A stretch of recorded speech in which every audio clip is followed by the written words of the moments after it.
At 2:43 a.m., I checked room 208. A patient was sleeping inside.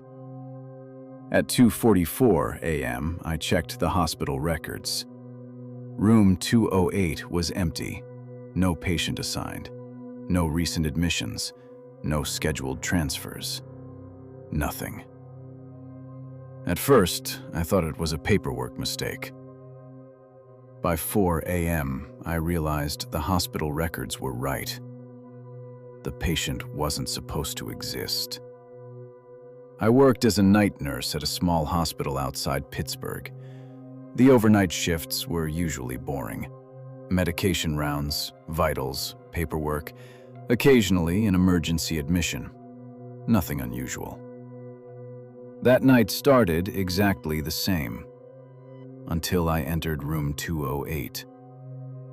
A man lay in the bed, late 50s, pale skin, gray hospital gown, eyes closed, heart monitor attached. Everything looked normal. I checked his chart hanging beside the door. Blank. Not unusual. Sometimes charts were updated later. I continued my rounds. I didn't think about him again for another hour. At 2:44 a.m., I sat down to update patient records. That's when I noticed room 208 wasn't listed. I searched again. Nothing. I checked admissions. Nothing. Transfers. Nothing. Every occupied room appeared, except 208. I called the charge nurse. She checked herself. No patient, no file, no record, no explanation. We walked to room 208 together. The bed was occupied, the same man, sleeping peacefully. The charge nurse frowned, then she asked a question. Who admitted him? Nobody knew. The security cameras showed no admission, no ambulance, no arrival, no visitor records, nothing.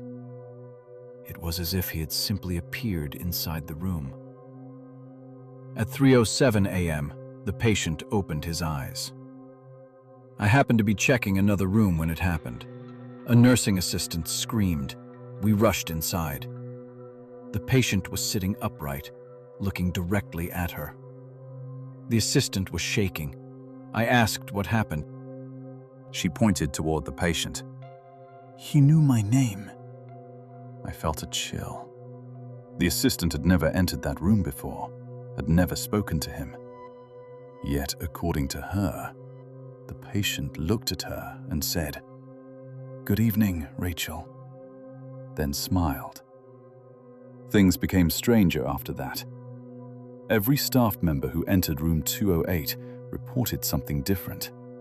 One nurse claimed the patient knew details about her childhood. Another said he mentioned her dead father. A security guard left the room crying and refused to explain why. Nobody wanted to go back inside. But the patient never moved, never left the bed, never became aggressive. He simply watched and smiled. At 3:51 a.m., I entered the room alone. The patient was awake, watching me. For several seconds, neither of us spoke. Then he asked, "Have you checked the cameras yet?" I froze. What? His smile widened. The cameras. I immediately left. Security pulled footage from every camera covering room 208. What we found made my blood run cold. Every recording showed an empty room, the bed, the monitor, the furniture. No patient, nothing. Yet whenever someone physically entered the room, they saw him, spoke to him, interacted with him. The cameras never captured a single frame of his existence. At 4:13 a.m., a code blue alarm suddenly activated from room 208. Medical staff rushed inside. The heart monitor was flatlining. The patient wasn't breathing. Doctors attempted resuscitation. Several minutes passed. Nothing worked. Finally, the attending physician called the time of death, then asked for the patient's information. Nobody could provide it, because officially, he never existed. The body was transferred to the morgue, at least that's what everyone believed, until security reviewed the hallway footage. The gurney entered the elevator, but never exited. The elevator traveled to the basement. The doors opened, and the gurney rolled out by itself. No staff pushing it, no body visible, just an empty stretcher moving through the hallway, as if someone invisible were guiding it. By sunrise, room 208 was empty. No body, no records, no evidence, nothing.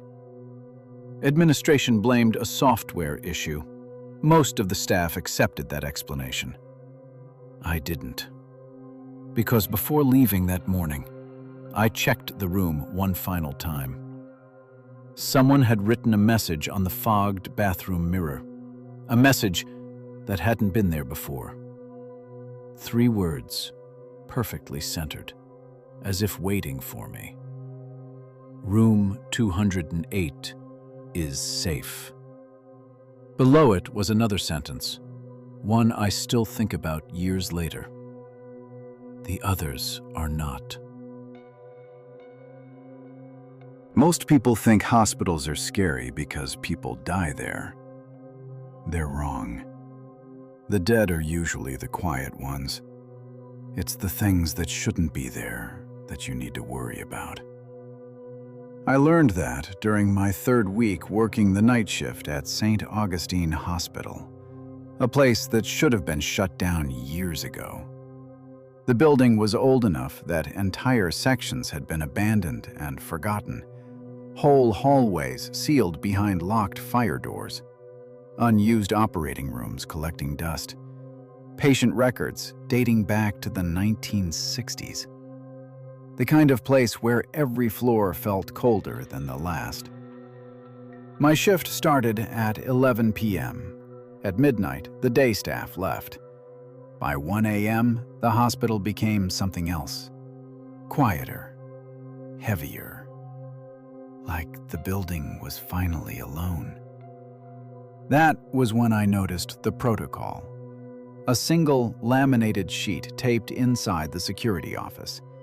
No hospital logo, no official letterhead, just a title.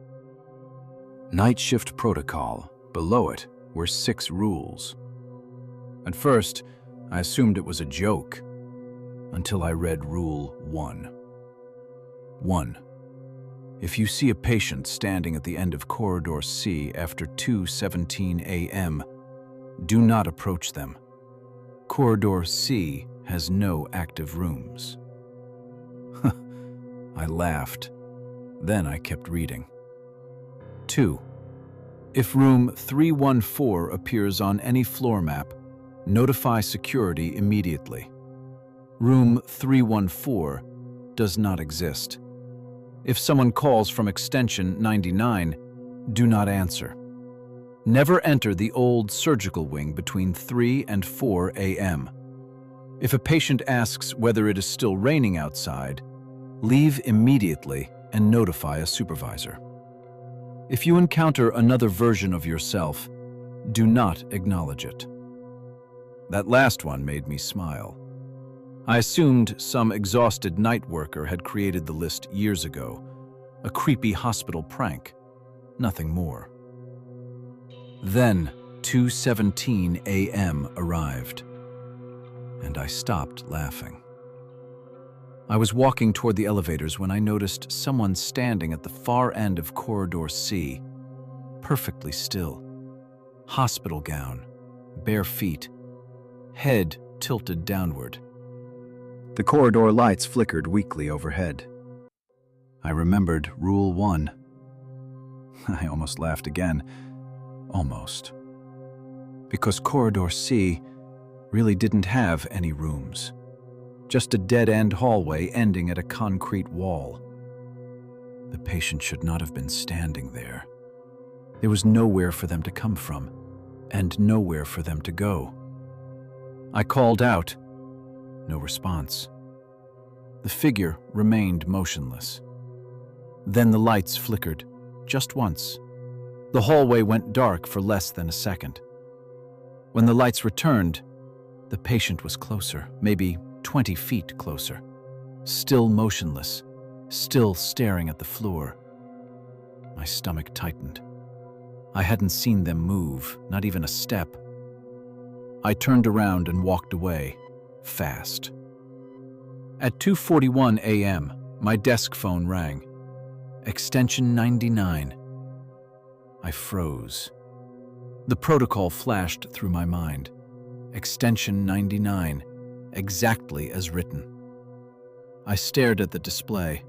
The phone continued ringing, then stopped. A few seconds later, it rang again, same extension. This time, curiosity won. I answered. The line crackled softly. At first, I heard nothing. Then breathing, slow, wet, close to the receiver. Someone was there, listening. I finally spoke. Hello? The breathing stopped instantly. Silence. Then a voice whispered, "Don't look behind you." The call disconnected. My entire body went cold, because at that exact moment, I heard footsteps directly behind my chair. I spun around. Nothing. Empty hallway. No staff, no patients, no movement.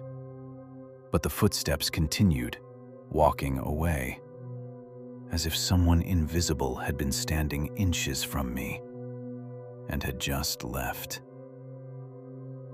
Around 3:10 a.m., an elderly woman appeared at the nurse's station. I hadn't seen her arrive. 1 second, the hallway was empty. The next, she was standing there, smiling. She looked confused, lost, normal enough, until she asked a question. "Is it still raining outside?" Every hair on my arms stood up. "Rule 5, word for word." I tried to answer, couldn't. The woman kept smiling, waiting. Her eyes never blinked, not once. I stood up and walked away exactly as the protocol instructed.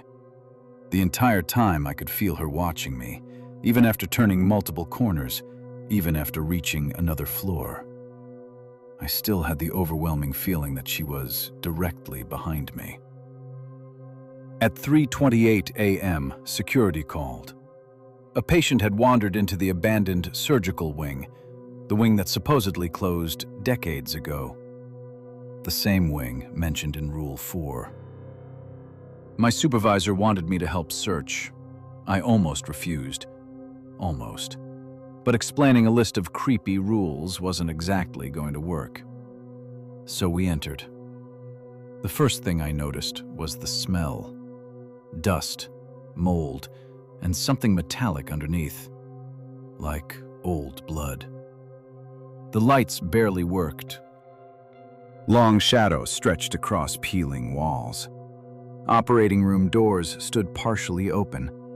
Inside, rusted equipment sat untouched, frozen in time. Then we heard crying. A child, somewhere deeper inside the wing. My supervisor moved toward the sound. I followed. The crying grew louder, then suddenly stopped. Silence. The kind of silence that feels alive. Then I noticed something.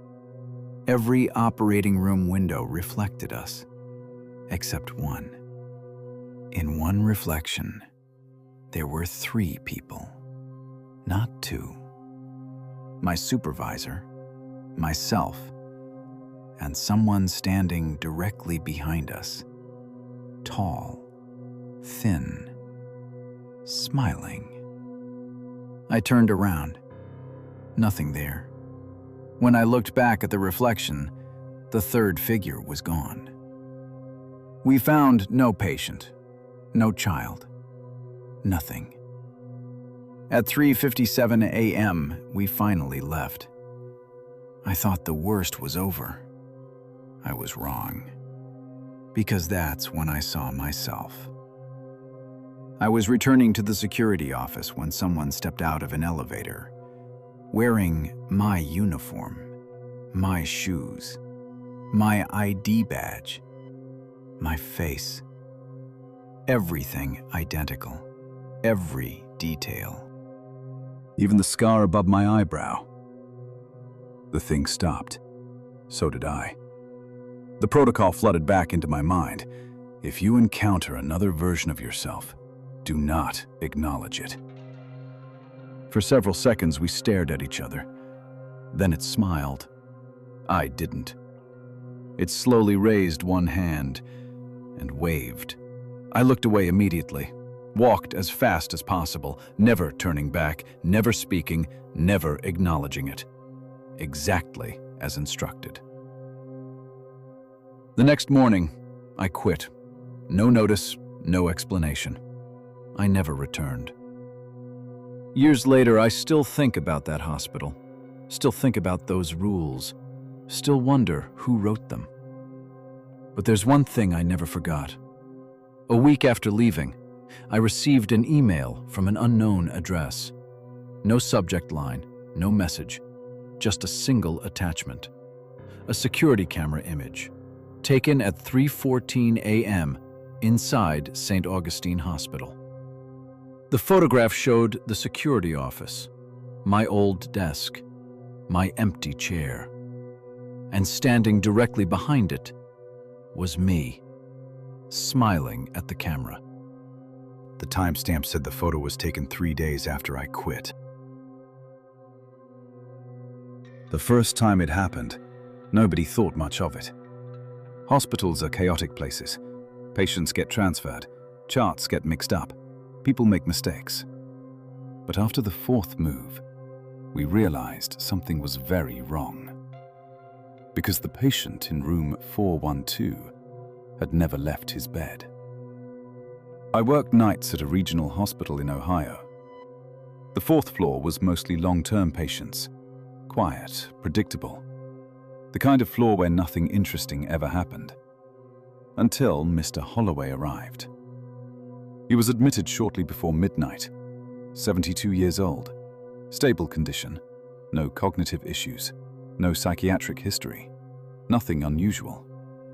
The kind of patient you'd forget about by the end of the shift.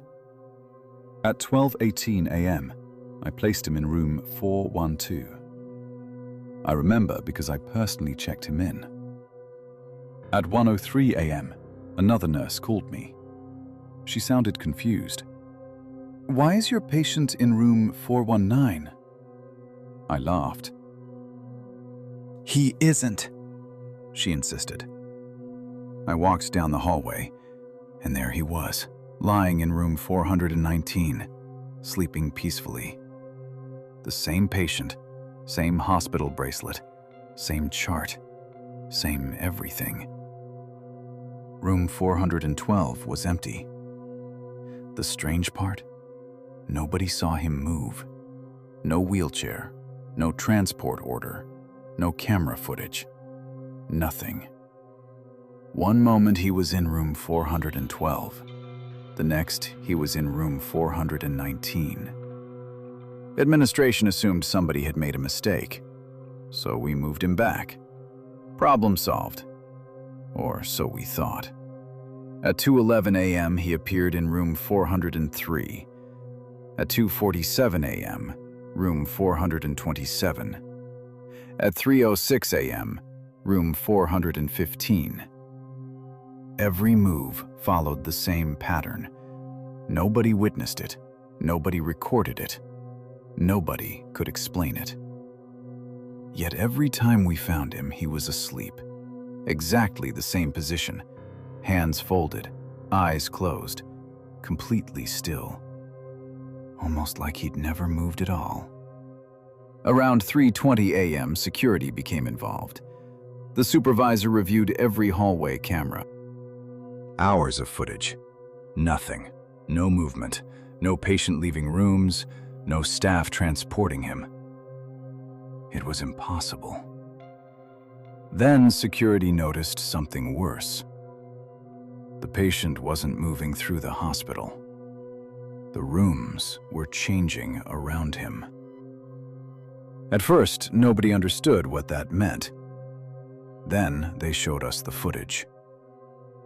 The camera outside room 412 remained fixed. The room number never changed. The hallway never changed. But whenever someone entered the room, they found Mr. Holloway. No matter what room number was on the door, the patient was somehow occupying whichever room people happened to enter, as if the hospital couldn't decide where he belonged. By 3:41 a.m., staff started avoiding him. Nobody wanted to enter whichever room he occupied next. The atmosphere on the floor felt wrong, heavy, uneasy. Patients complained about strange dreams, call buttons activated by themselves, monitors flickered. Even the lights seemed dimmer. Then a woman in room 421 reported seeing an elderly man standing beside her bed, watching her sleep. The description matched Mr. Holloway exactly. The problem? At that same moment, he was supposedly asleep 3 hallways away. At 4:02 a.m., I finally spoke to him, really spoke to him. Until then, he'd barely said a word. I entered his room, or whatever room was his at the time. He was awake, looking directly at me, almost as if he had been waiting. I asked the obvious question. "Do you know how you're getting into these rooms?" He smiled. Not a creepy smile, not an evil smile. A sad smile. The smile of someone carrying terrible news.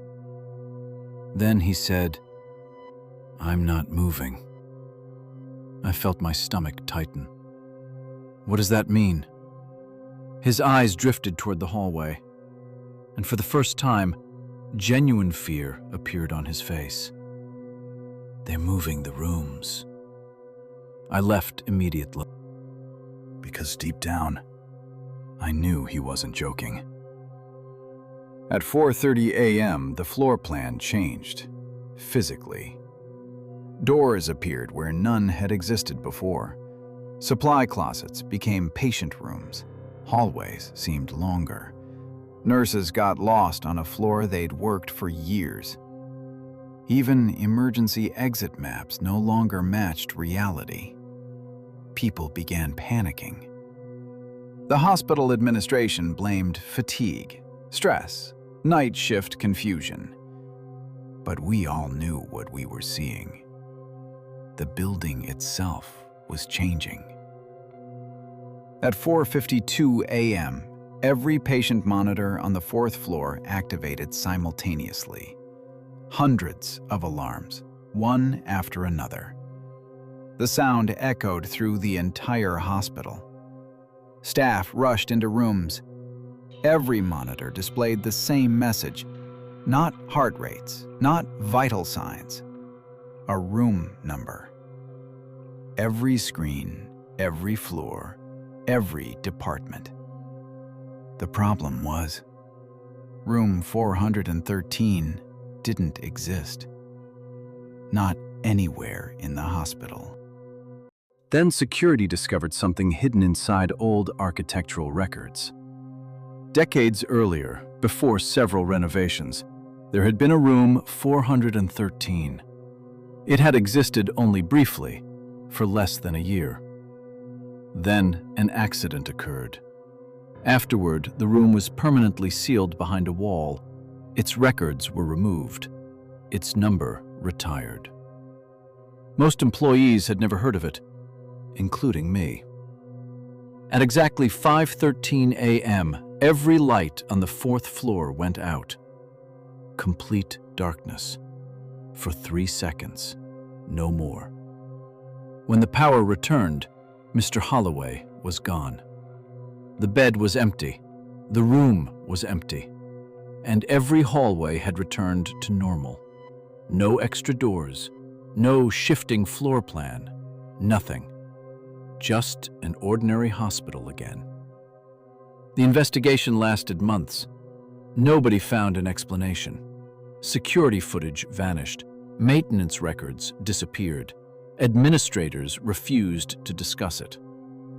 Eventually, people stopped talking about the incident, except for one detail. One detail nobody could explain. 3 weeks later, contractors renovating an old storage area discovered a sealed wall. Hidden behind it was a room untouched for decades. Dust covered everything: the bed, the equipment, the walls. The door still carried its original number, 413. And lying peacefully in the bed was Mr. Holloway, exactly as we had last seen him. Eyes closed, hands folded, sleeping, as if he had been waiting there the entire time. The strange thing? Doctors estimated the body had been there for over 30 years. Mr. Holloway had been admitted to our hospital only 3 weeks earlier. The elevator shouldn't have stopped. That was the first thing that felt wrong. St. Mercy Hospital only had 6 floors. Everyone knew that. Patients knew it. Staff knew it. The elevator panel knew it. The buttons ended at 6.